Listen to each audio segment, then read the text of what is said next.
श्री पंचमुखी हनुमान कवच। ओम अस्य श्री पंचमुख हनुमन् मंत्रस्य ब्रह्मा ऋषि गायत्री छन्दः। पंचमुख विराट हनुमान देवता।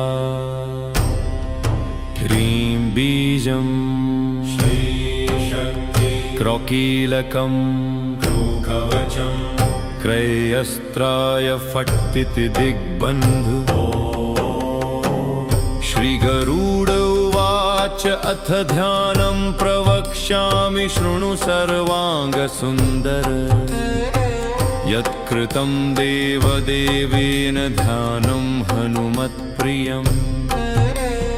पंचकत्रं महाभीमं त्रिपञ्चनयनैर्युतं।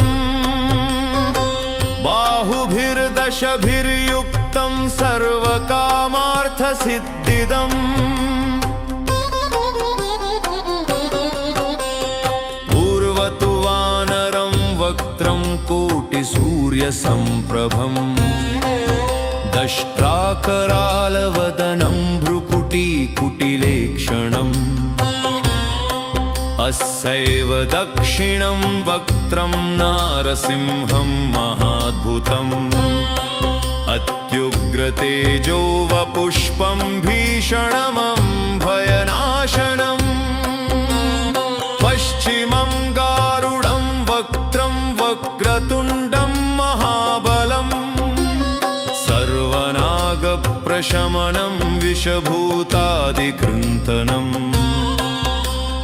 उत्तरं सौकरं वक्त्रं कृष्णं दीप्तं नभोपमम्। पातालसिंहवेतालज्वररोगादिकृन्तनम्। ऊर्ध्वं हयाननं घोरं दानवान्तकरं परम्।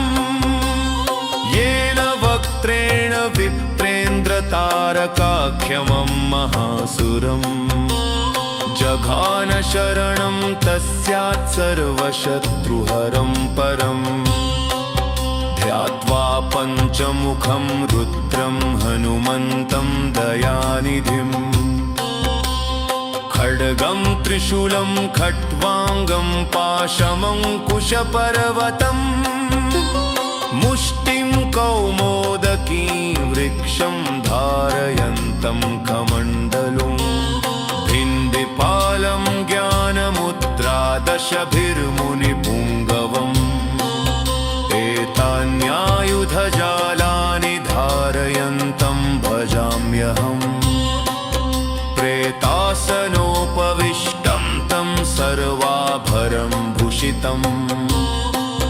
दिव्यमाल्याम्बरधरं दिव्यगन्धानुलेपनम्।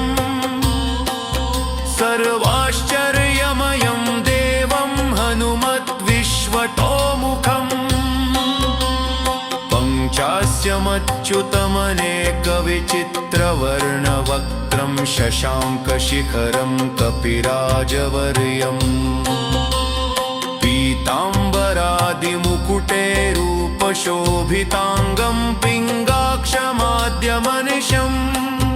मनसा स्मरामि मर्कतेशं महोत्राहं सर्वशत्रुहरं परम्। शत्रुं संहर मां रक्ष श्रीमन्नपदमुद्धर। ॐ हरिमर्कटमर्केतमन्त्रमिदं परिलिख्यति लिख्यति वामतले। यदि नश्यति नश्यति शत्रुकुलुं। यदि मुञ्चति मुञ्चति वामलता। ॐ हरिमर्कटाय स्वाहा। ॐ नमो भगवते पंचवदनाय पूर्वकपिमुखाय सकलशत्रुसंहारकाय स्वाहा। ॐ नमो भगवते पंचवदनाय दक्षिणमुखाय करालवदनाय नरसिंहाय सकलभूतप्रमथनाय स्वाहा। ॐ नमो भगवते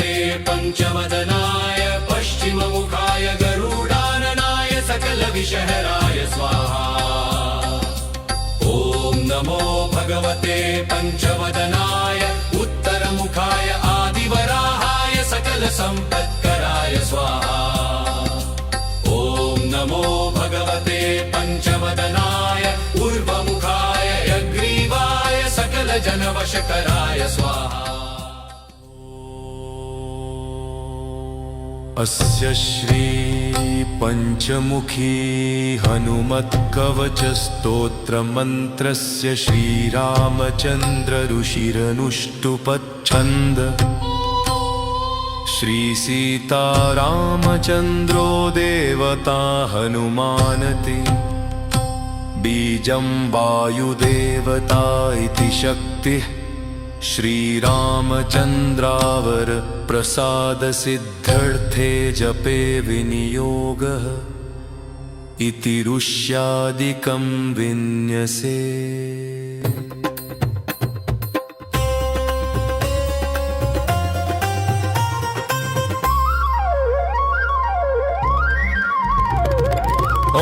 अंजनीसुताय अंगुष्ठाभ्यां नमः ॐ रुद्रमूर्तये तर्जनीभ्यां नमः ॐ वायुपुत्राय मध्यमाभ्यां नमः ॐ अग्निगर्भाय नामिकाभ्यां नमः ॐ रामदूताय कनिष्ठिकाभ्यां नमः ॐ पञ्चमुख हनुमते करतलकरपृष्ठाभ्यां नमः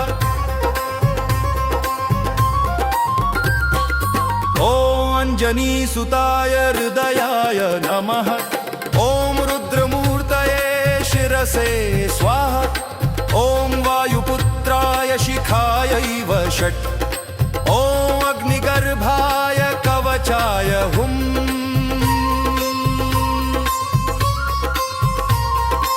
ॐ रामदूताय नेत्रत्रयाय वौ षट् ॐ पञ्चमुख हनुमते अस्त्राय फट् पञ्चमुख हनुमते स्वाहा इति दिग्बन्धः वन्दे वानर नारसिंह गगराट्रोडाश्ववक्त्रान्वितम्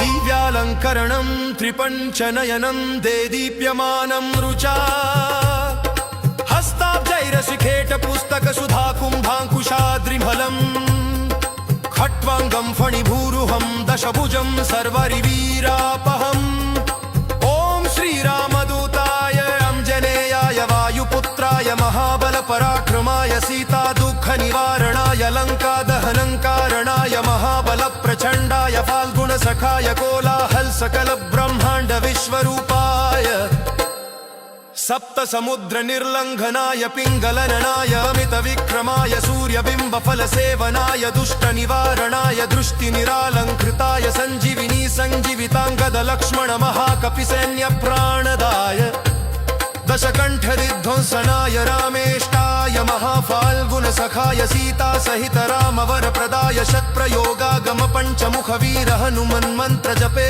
विनियोगः ॐ हरिमर्कटमर्कटाय बम बम बम बम बम वो षट् स्वाहा ॐ हरिमर्कटमर्कटाय पं पं पं पं पं वो षट् स्वाहा ॐ हरिमर्कटमर्कटाय खें खें खें खें खे मारनाय स्वाहा हरिमर्कटमर्कटाय लुलु लुलु लुल्लु आकर्षित सकल सम्पत्कराय स्वाहा ॐ हरिमर्कटमर्कटाय धन धन धन धन धन शत्रुस्तंभनाय स्वाहा पञ्चमुखवीर हनुमते पर्यन्त्र परतन्त्रोच्चाटनाय स्वाहा ॐ कं गं गं गं चं झं झं झं गं ठं डं ढणं तं थं धं दं पं फं भं भं यम्रलं वं शं शं समं लं क्षं स्वाहा इति दिग्बन्ध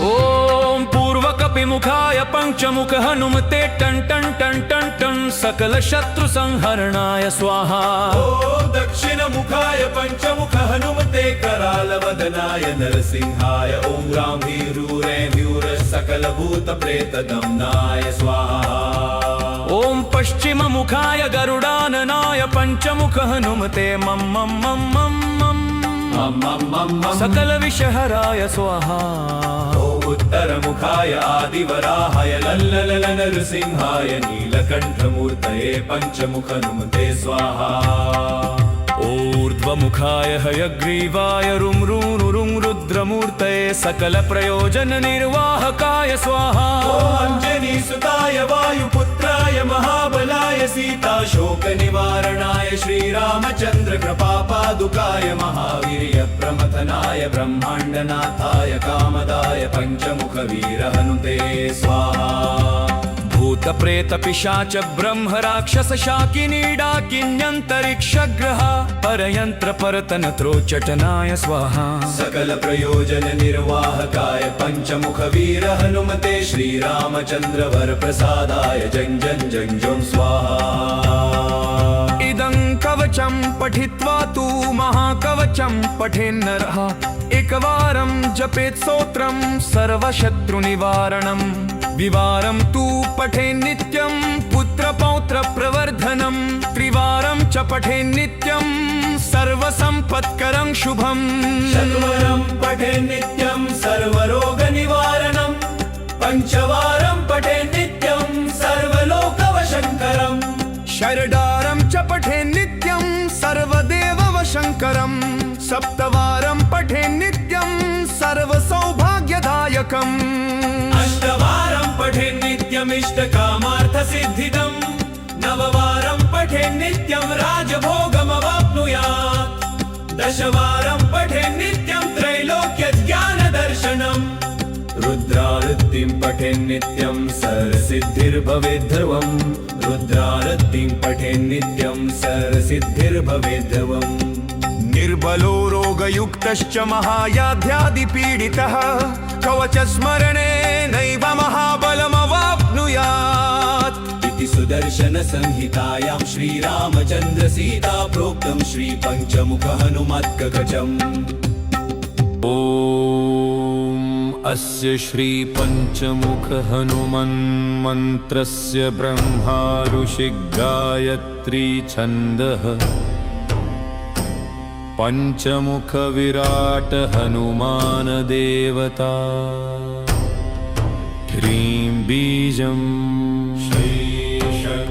क्रौकीलकं कवचम् क्रयस्त्राय फट्टिति दिग्बन्धु श्रीगरुड उवाच अथ ध्यानं प्रवक्ष्यामि शृणु सर्वाङ्गसुन्दर यत्कृतं देवदेवेन ध्यानं हनुमत्प्रियम् पञ्चकत्रं महाभीमं त्रिपञ्चनयनैर्युतम् बाहुभिर्दशभिर्युक्तं सर्वकामार्थसिद्धिदम् पूर्वतु वानरं वक्त्रं कोटिसूर्यसम्प्रभम् दष्ट्राकरालवदनं भ्रुकुटीकुटिलेक्षणम् अस्यैव दक्षिणं वक्त्रं नारसिंहं महाद्भुतम् अत्युग्रतेजो वपुष्पं भीषणमं भयनाशनम् पश्चिमं गारुडं वक्त्रं वक्रतुण्डं महाबलम् सर्वनागप्रशमनं विषभूतादिकृन्तनम् उत्तरं सौकरं वक्त्रं कृष्णं दीप्तं नभोपमम्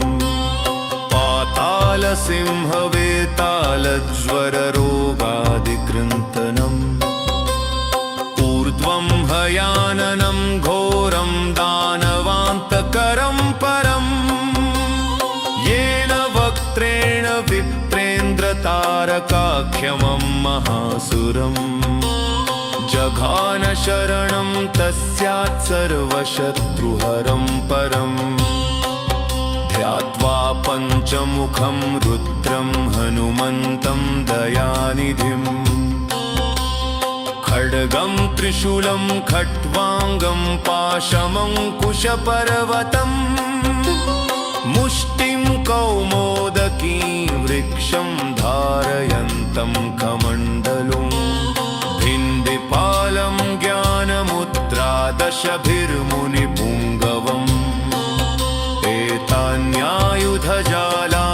धारयन्तं भजाम्यहम् प्रेतासनोपविष्टं तं सर्वाभरणं भूषितम् दिव्यमाल्याम्बरधरं दिव्यगन्धानुलेपनम् सर्वाश्चर्यमयं देवं हनुमद्विश्वतोमुखम् पञ्चास्यमच्युतमनेकविचित्रवर्णवक्त्रं शशाङ्कशिखरं कपिराजवर्यम् पीताम्बरादिमुकुटेरूपशोभिताङ्गं पिङ्गाक्षमाद्यमनिशं मनसा स्मरामि मर्कतेशं महोत्राहं सर्वशत्रुहरं परम् शत्रुं संहर मां रक्ष श्रीमन्नपदमुद्धर ॐ हरिमर्कटमर्केतमन्त्रमिदं परिलिख्यति लिख्यति वामतले यदि नश्यति नश्यति शत्रुकुलुं यदि मुञ्चति मुञ्चति वामलता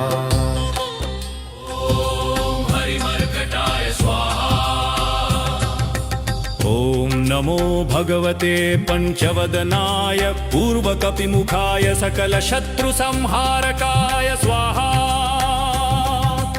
ॐ नमो भगवते पञ्चवदनाय दक्षिणमुखाय करालवदनाय नरसिंहाय सकलभूतप्रमथनाय स्वाहा।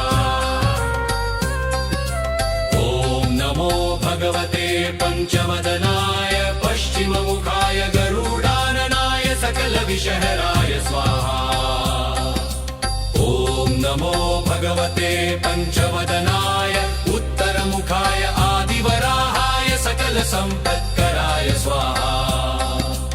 ॐ नमो भगवते पञ्चवदनाय ऊर्ध्वमुखाय यग्रीवाय सकलजनवशकराय स्वाहा।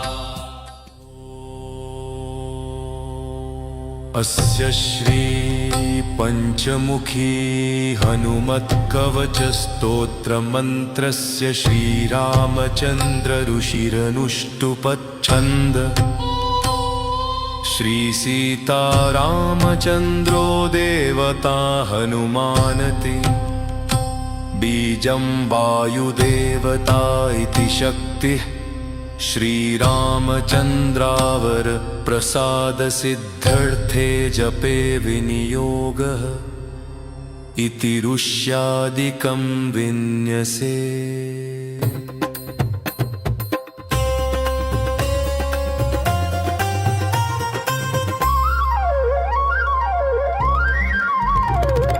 ॐ अञ्जनीसुताय अङ्गुष्ठाभ्यां नमः।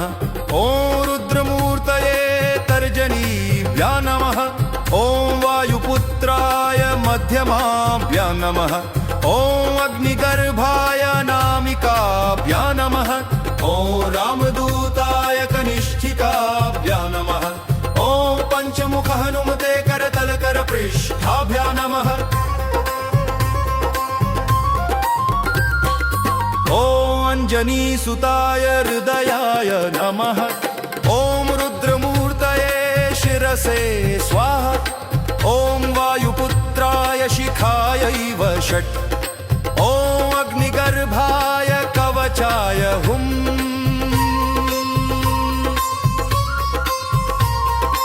ॐ रामदूताय नेत्रत्रयाय वौ षट्। ॐ पञ्चमुख हनुमते अस्त्राय फट्। पञ्चमुख हनुमते स्वाहा इति दिग्बन्धः। वन्दे वानर नारसिंह गगराट्रोडाश्ववक्त्रान्वितम्। दिव्यालङ्करणं त्रिपञ्चनयनं देदीप्यमानं रुचा। हस्ताब्जैरशिखेटपुस्तकसुधाकुम्भाङ्कुशाद्रिफलम्। खट्वाङ्गं फणिभूरुहं दशभुजं सर्वरिवीरापहम्।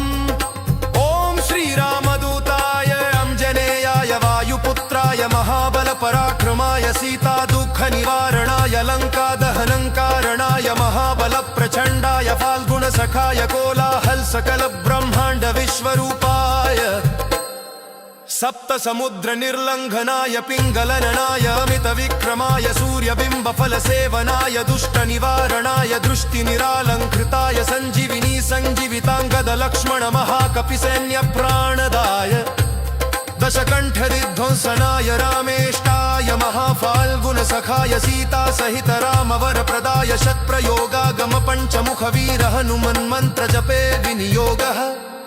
ॐ हरिमर्कटमर्कटाय बम बम बम बम बम वो षट् स्वाहा। ॐ हरिमर्कटमर्कटाय पं पं पं पं पं पौ षट् स्वाहा। ॐ हरिमर्कटमर्कटाय खें खें खें खें खे मारनाय स्वाहा। हरिमर्कटमर्कटाय लुं लुलु लुल्लु आकर्षित सकल संपत्कराय स्वाहा। ॐ हरिमर्कटमर्कटाय धन धन धन धन धन शत्रुस्तंभनाय स्वाहा। मूर्तये पंचमुखवीर हनुमते पर्यंत्र परतंत्रोच्चाटनाय स्वाहा।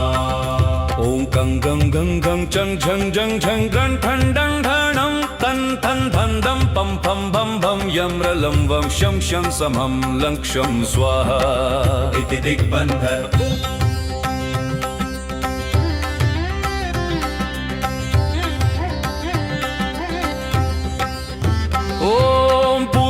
मुखाय पंचमुख हनुमते टन टन टन टन टन सकल शत्रु संहरणाय स्वाहा।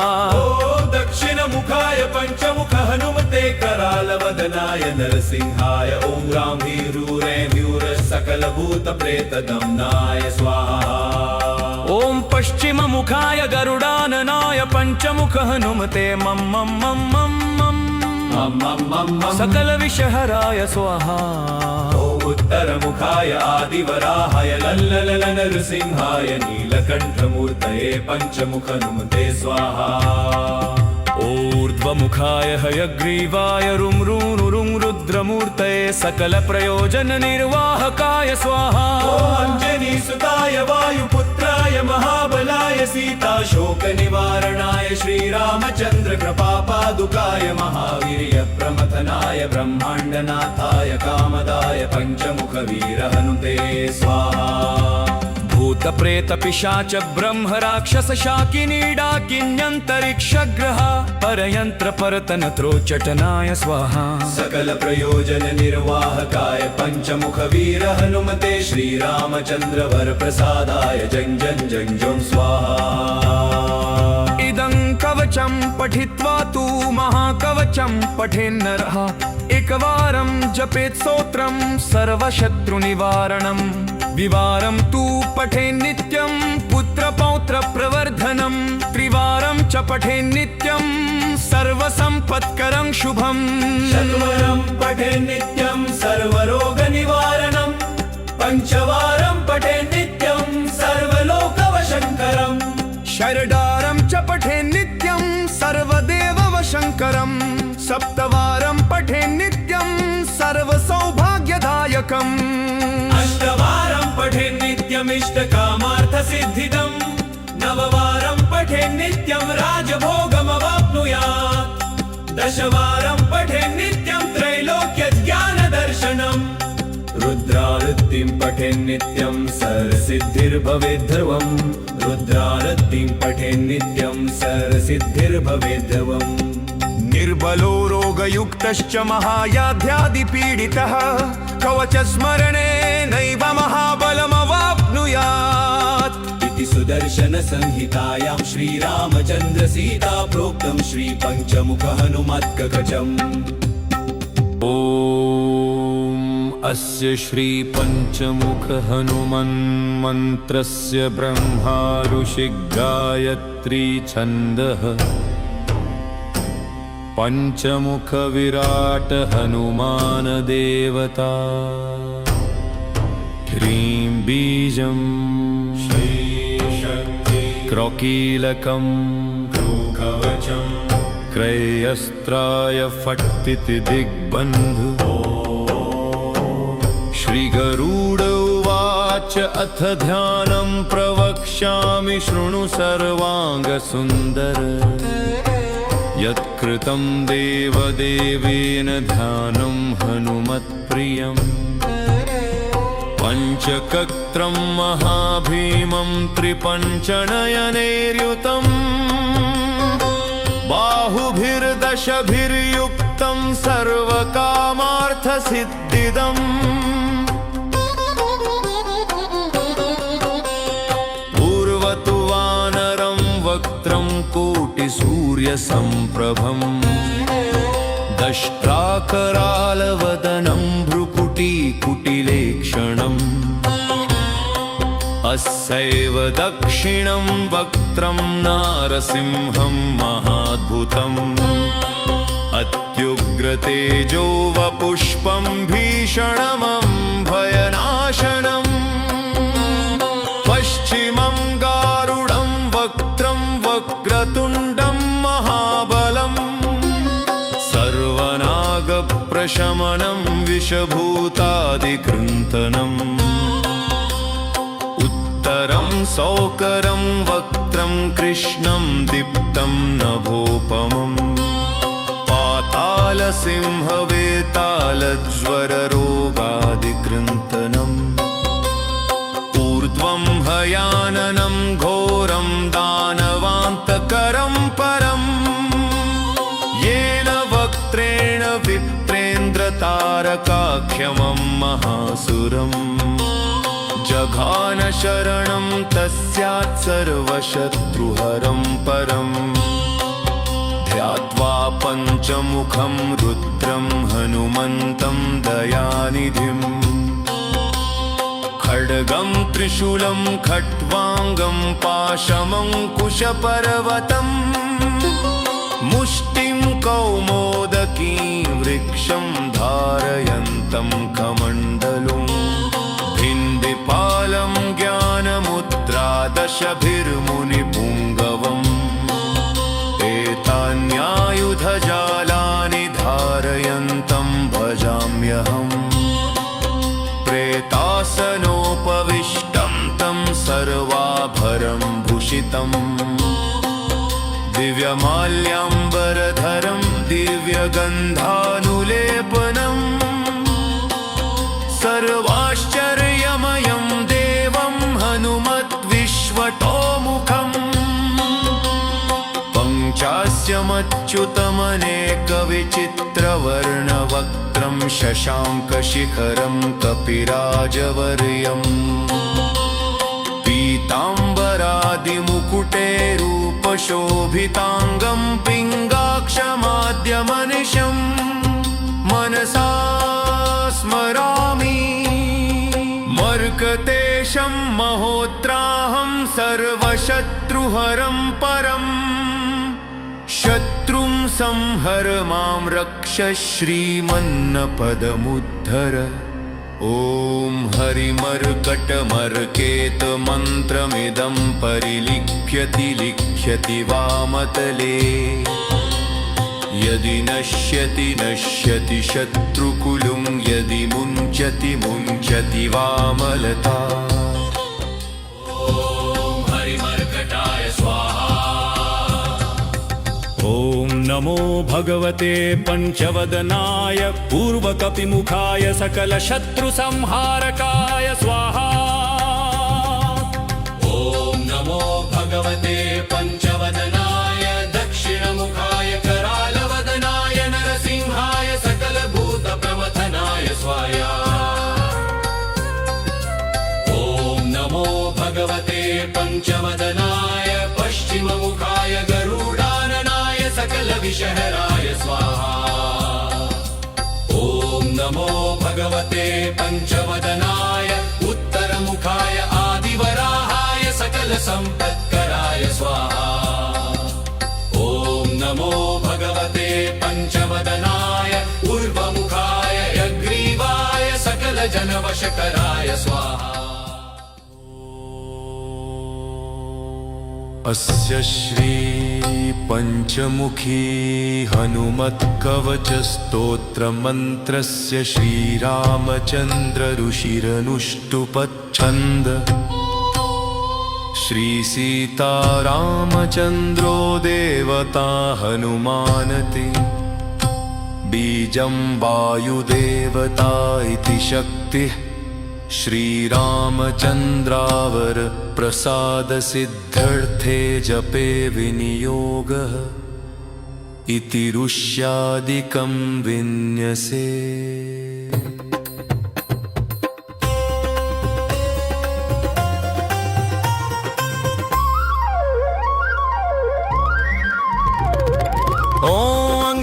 सुताय अंगुष्ठाभ्या नमः। ॐ रुद्रमूर्तये तर्जनीभ्या नमः। ॐ वायुपुत्राय मध्यमाभ्या नमः। ॐ अग्निगर्भाय नामिकाभ्या नमः। ॐ रामदूताय कनिष्ठिकाभ्या नमः। ॐ पंचमुख हनुमते करतलकरपृष्ठाभ्या नमः।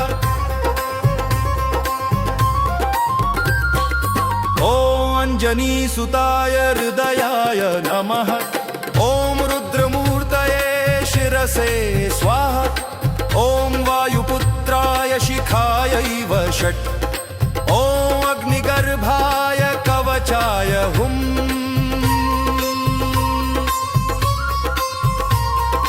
ॐ रामदूताय नेत्रत्रयाय षट्। ॐ पंचमुख हनुमते अस्त्राय फट्। पंचमुख हनुमते स्वाहा इति दिग्बन्धः।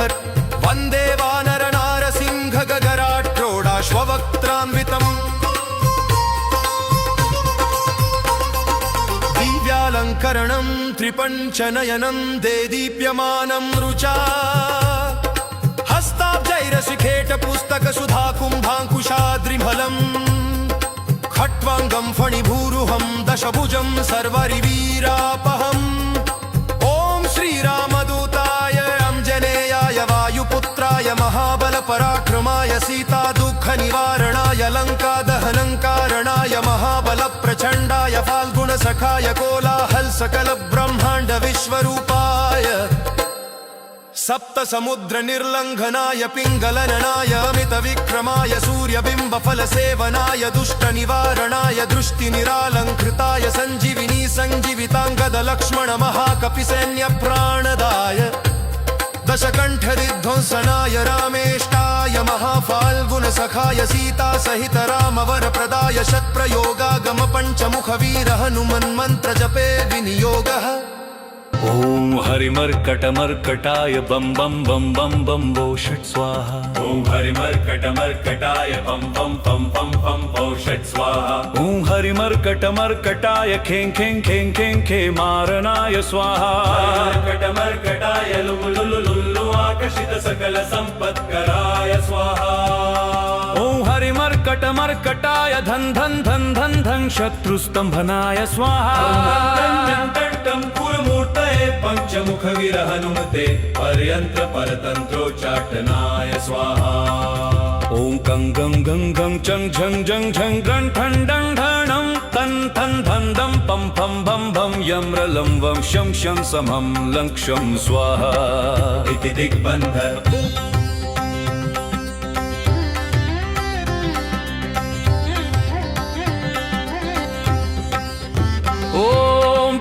कपिमुखाय पंचमुख हनुमते टन टन टन टन टन सकल शत्रु संहरणाय स्वाहा। ॐ दक्षिणमुखाय पंचमुख हनुमते करालवदनाय नरसिंहाय। ॐ रामवीरूरैर्व्यूर सकल भूत प्रेत दमनाय स्वाहा। ॐ पश्चिममुखाय गरुडाननाय पंचमुख हनुमते मम मम मम मम मम सकल विषहराय स्वाहा। उत्तरमुखाय आदिवराहाय लल्लल नरसिंहाय नीलकण्ठमूर्तये पंचमुख हनुमते स्वाहा। ऊर्ध्वमुखाय हयग्रीवाय रुं रुं रुं रुद्रमूर्तये सकल प्रयोजन निर्वाहकाय स्वाहा। अंजनीसुताय वायुपुत्राय महाबलाय सीता शोक निवारणाय श्रीरामचंद्र कृपापादुकाय महावीर्य प्रमथनाय ब्रह्माण्डनाथाय कामदाय पंचमुख वीर हनुते स्वाहा। भूतप्रेतपिशाच ब्रह्म राक्षस शाकिनी डाकिन्यन्तरिक्षग्रह परयन्त्रपरतनत्रोच्चटनाय स्वाहा सकल प्रयोजन निर्वाहकाय पंचमुख वीर हनुमते श्रीरामचंद्र वर प्रसादाय जं जं जं जं स्वाहा।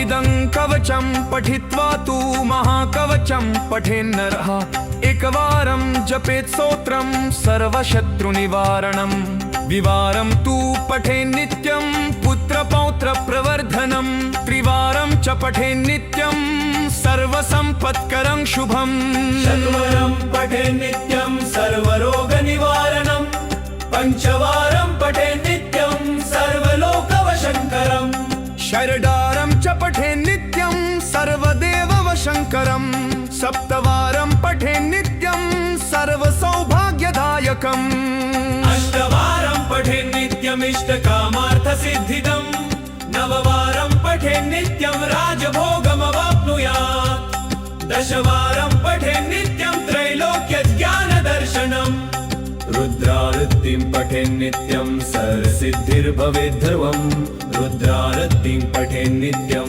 सर्वसिद्धिर्भवेद्ध्रुवम् निर्बलो रोगयुक्तश्च महायाध्यादिपीडितः कवचस्मरणे नैव महाबलमवाप्नुयात् इति सुदर्शन संहितायां श्रीरामचन्द्र सीता प्रोक्तं श्रीपञ्चमुख हनुमत्कवचम्।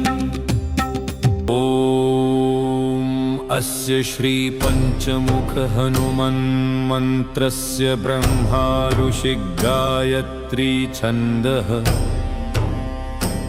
पंचमुख विराट हनुमान देवता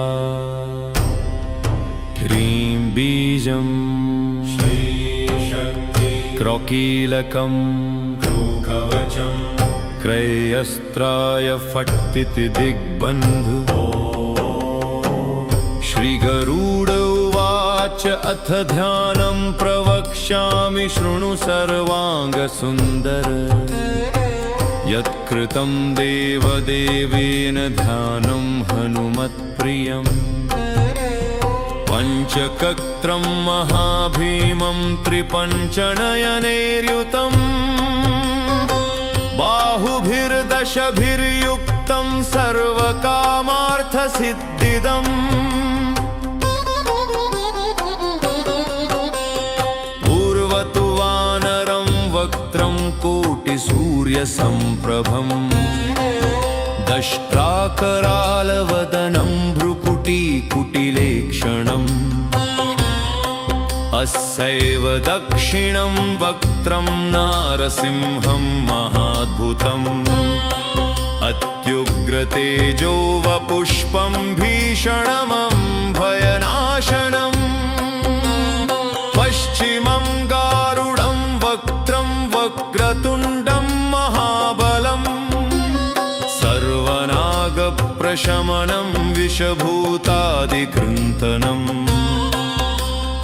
उत्तरं सौकरं वक्त्रं कृष्णं दीप्तं नभोपमम् पातालसिंहवेतालज्वररोगादिकृन्तनम् ऊर्ध्वं हयाननं घोरं दानवान्तकरं परम् येन वक्त्रेण विप्रेन्द्रतारकाख्यमं महासुरम् जघान शरणं तस्यात् सर्वशत्रुहरं परम् ध्यात्वा पञ्चमुखं रुद्रं हनुमन्तं दयानिधिम् खड्गं त्रिशूलं खट्वाङ्गं पाशमङ्कुशपर्वतम् मुष्टिं कौमोदकीं वृक्षं धारयन्तं कमण्डलुम् भिन्दिपालं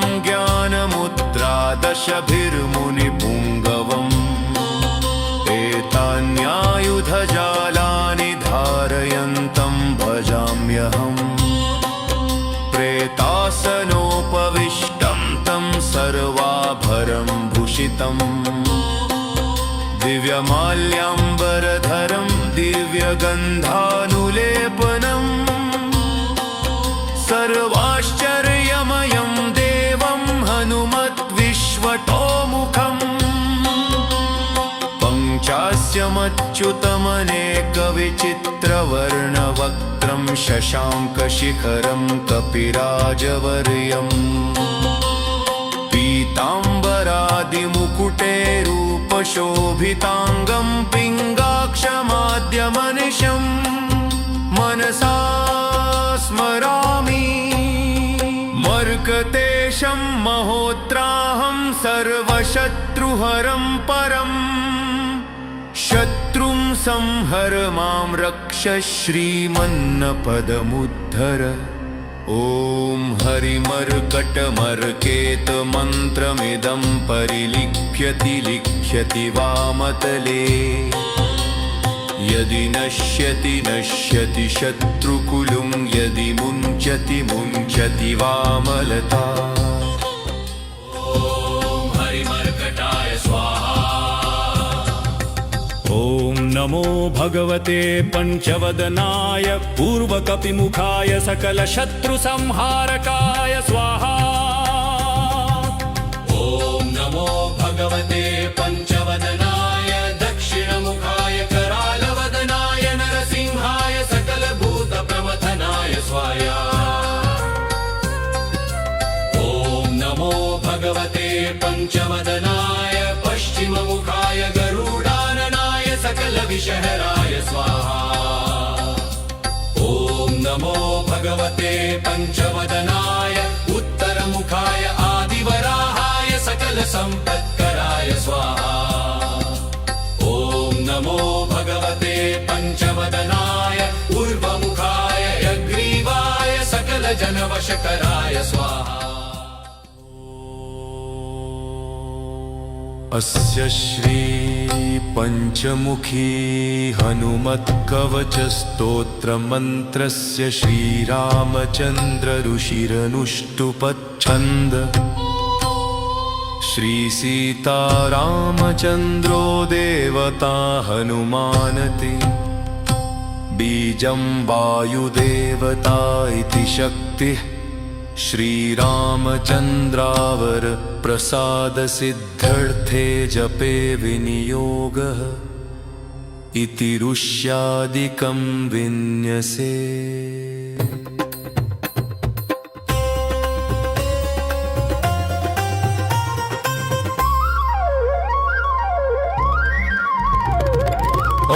अंजनीसुताय अंगुष्ठाभ्यां नमः। ॐ रुद्रमूर्तये तर्जनीभ्यां नमः। ॐ वायुपुत्राय मध्यमाभ्यां नमः। ॐ अग्निगर्भाय नामिकाभ्यां नमः। ॐ रामदूताय कनिष्ठिकाभ्यां नमः। ॐ पंचमुख हनुमते करतलकरपृष्ठाभ्यां नमः। ॐ अंजनीसुताय हृदयाय नमः। ॐ रुद्रमूर्तये शिरसे स्वाहा। ॐ वायुपुत्राय शिखायैव षट्। ॐ अग्निगर्भाय कवचाय हुम्।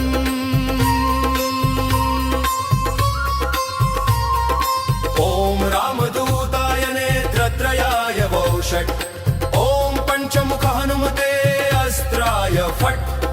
पंचमुख हनुमते स्वाहा इति दिग्बन्धः। वन्दे वानर नारसिंह गगराट्रोडाश्ववक्त्रान्वितम्। दिव्यालङ्करणं त्रिपञ्चनयनं देदीप्यमानं रुचा। हस्ताब्जैरशिखेटपुस्तकसुधाकुम्भाङ्कुशाद्रिफलम्। खट्वाङ्गं फणिभूरुहं दशभुजं सर्वरिवीरापहम्।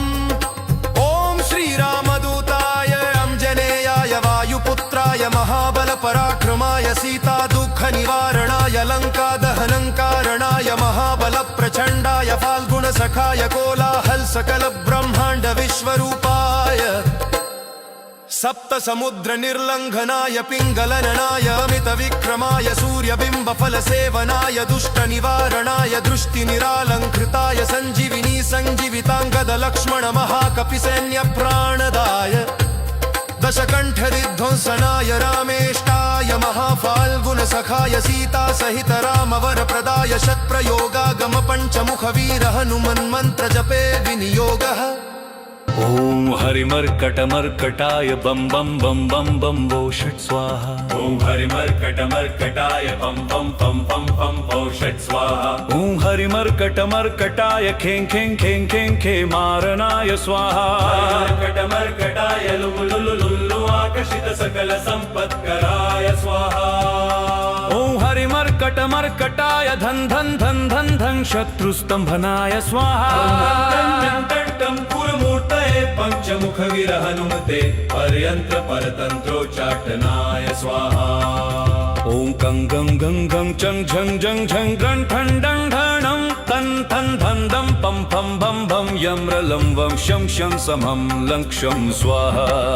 इति दिग्बन्ध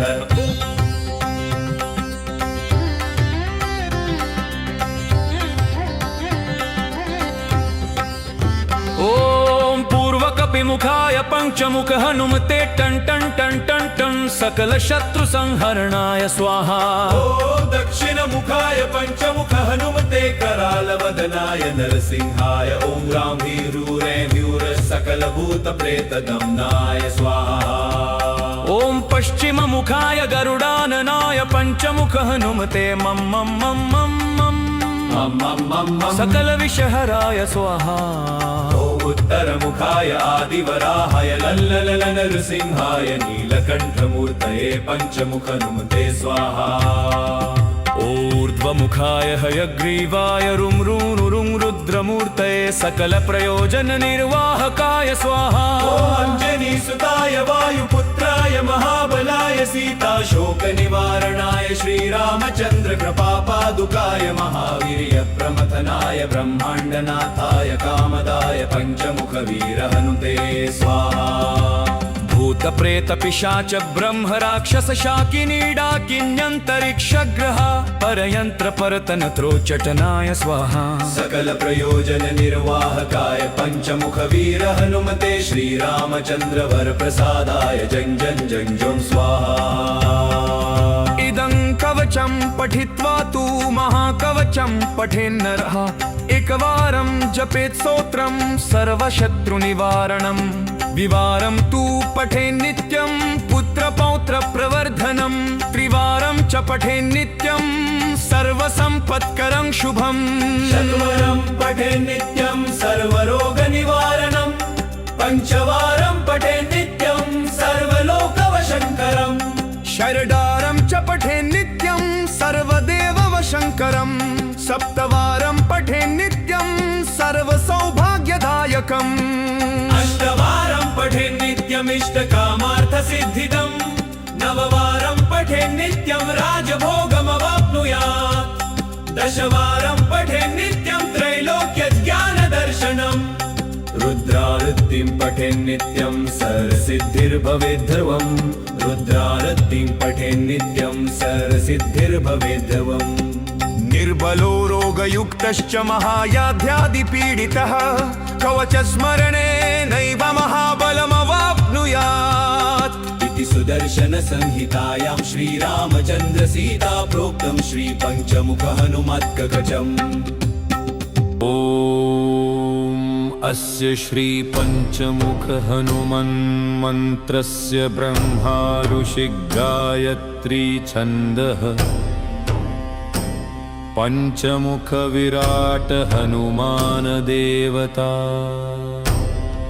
ह्रीं बीजं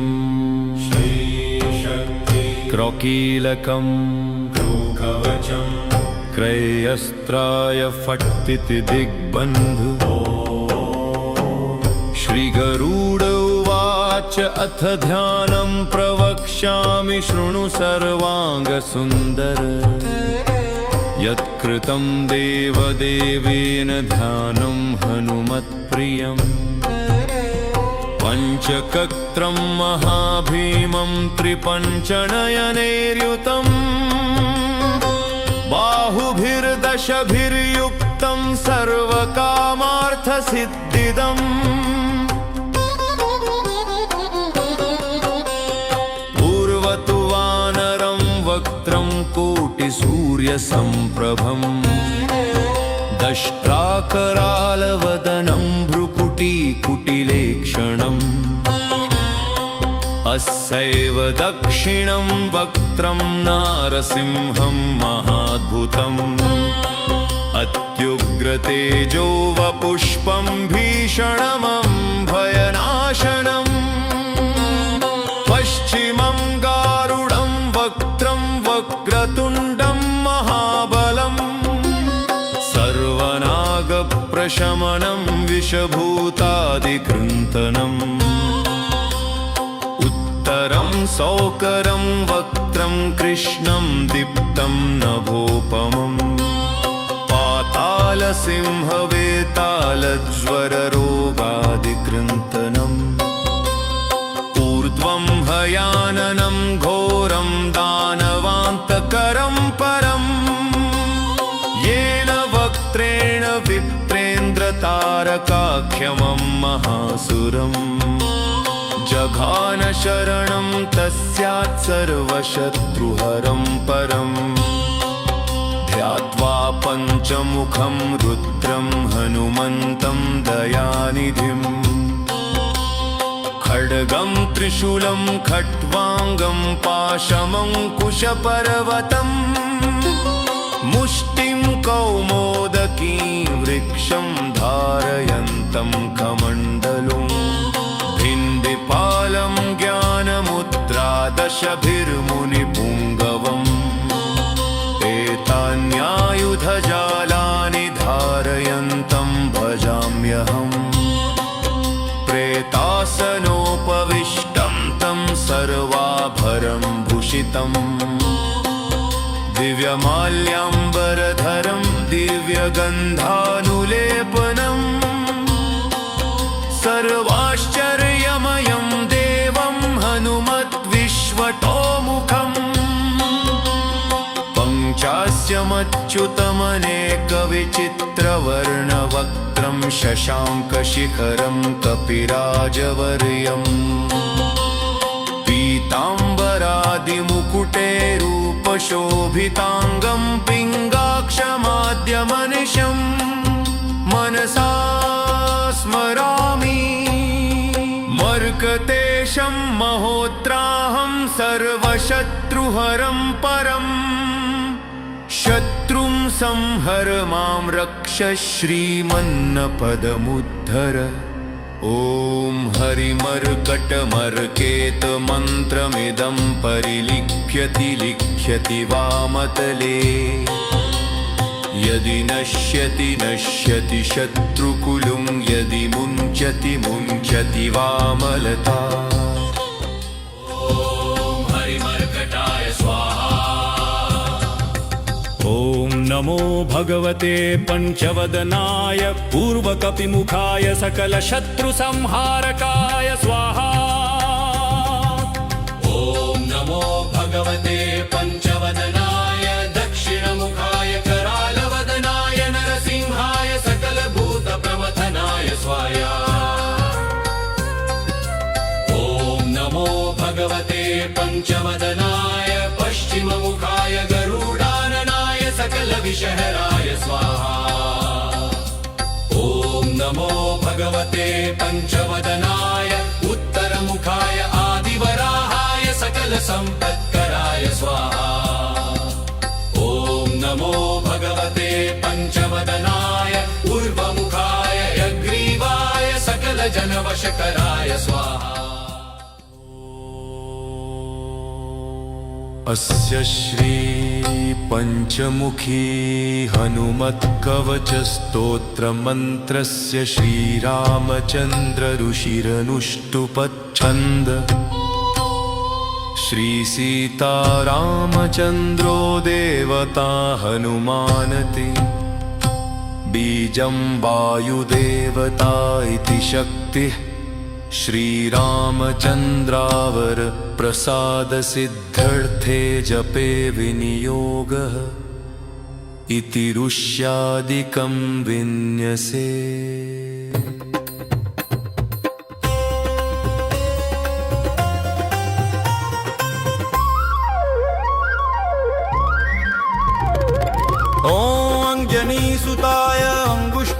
नमः ॐ रुद्रमूर्तये तर्जनीभ्यः नमः ॐ वायुपुत्राय मध्यमाभ्यः नमः ॐ अग्निगर्भाय नामिकाभ्यः नमः ॐ रामदूताय कनिष्ठिकाभ्यः नमः ॐ पञ्चमुख हनुमते करतलकरपृष्ठाभ्यः नमः ॐ अञ्जनीसुताय हृदयाय नमः ॐ रुद्रमूर्तये शिरसे स्वाहा ॐ वायुपुत्राय शिखायैव षट् ॐ अग्निगर्भाय कवचाय हुम्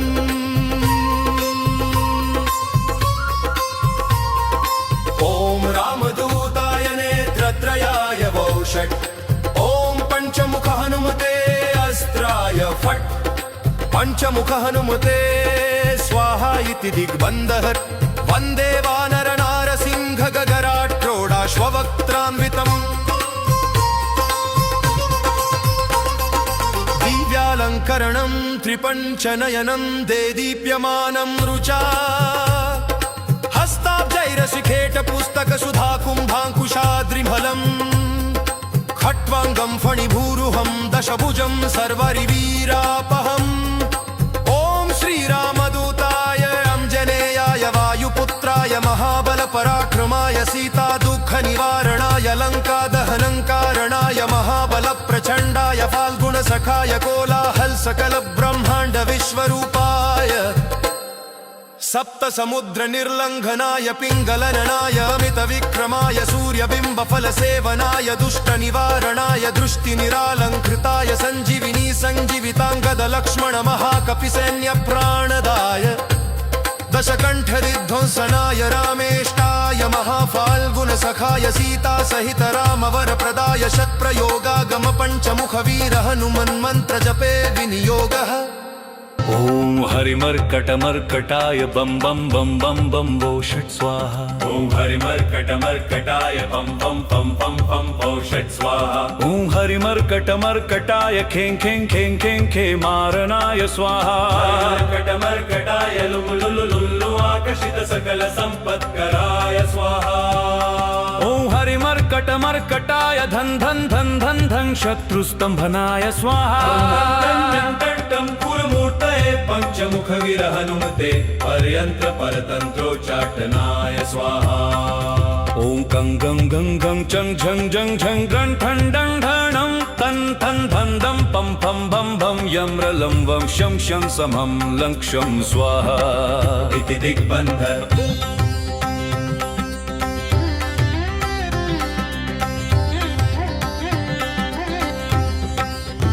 ॐ पूर्वकपिमुखाय पञ्चमुख हनुमते टं टं टं टं टं सकल शत्रु संहरणाय स्वाहा ॐ दक्षिणमुखाय पञ्चमुख हनुमते करालवदनाय नरसिंहाय ॐ रामवीरूरैर्व्यूर सकलभूतप्रेतदम्नाय स्वाहा ॐ पश्चिममुखाय गरुडाननाय पञ्चमुख हनुमते मम मम मम मम मम सकल विषहराय स्वाहा उत्तरमुखाय आदिवराहाय लल्लल नरसिंहाय नीलकण्ठमूर्तये पञ्चमुख हनुमते स्वाहा ऊर्ध्वमुखाय हयग्रीवाय रुं रुं रुद्रमूर्तये सकल प्रयोजन निर्वाहकाय स्वाहा अञ्जनीसुताय वायुपुत्राय महाबलाय सीताशोकनिवारणाय श्रीरामचन्द्र कृपापादुकाय महावीर्य प्रमथनाय ब्रह्माण्डनाथाय कामदाय पञ्चमुखवीर हनुते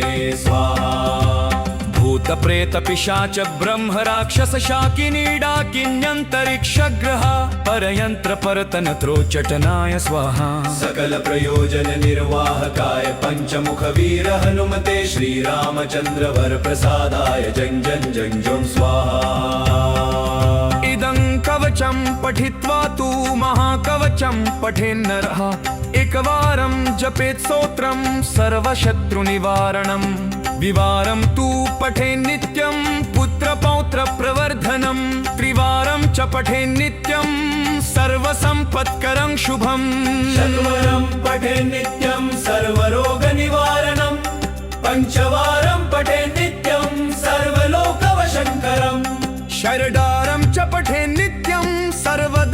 शिवशङ्करं सप्तवारं पठे नित्यं सर्वसौभाग्यदायकम् अष्टवारं पठे नित्यमिष्टकामार्थसिद्धिदम् नववारं पठे नित्यं राजभोगमवाप्नुयात् दशवारं पठे नित्यं त्रैलोक्यज्ञानदर्शनम् रुद्रारतिं पठे नित्यं सर्वसिद्धिर्भवेत् ध्रुवम् रुद्रारतिं पठे नित्यं सर्वसिद्धिर्भवेत् ध्रुवम् निर्बलो रोगयुक्तश्च महायाध्यादिपीडितः कवचस्मरणे नैव महाबलमवाप्नुयात् इति सुदर्शनसंहितायां श्रीरामचन्द्रसीता प्रोक्तं श्रीपञ्चमुख हनुमत्कवचम् श्रीपञ्चमुखी हनुमान्